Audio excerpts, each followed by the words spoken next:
The president saying he's ready to go to $500 billion in tariffs on Chinese goods and telling CNBC, quote, "I'm not doing this for politics. I'm doing this to do the right thing for our country." Joining us now from Washington is Kevin Cirilli, Bloomberg chief Washington correspondent. Kevin, your thoughts on the latest and where we go next?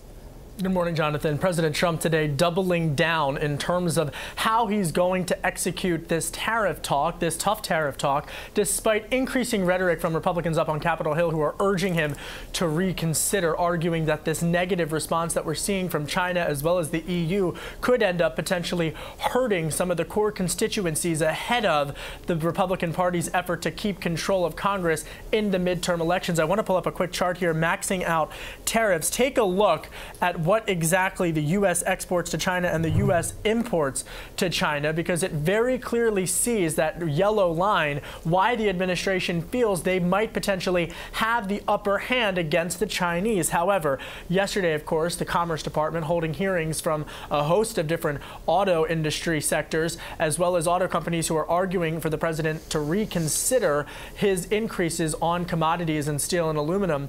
All of this comes as legislation, Republican-backed legislation, also making its way on Capitol Hill to potentially rein in the president on using Section 232 to argue for his trade policy.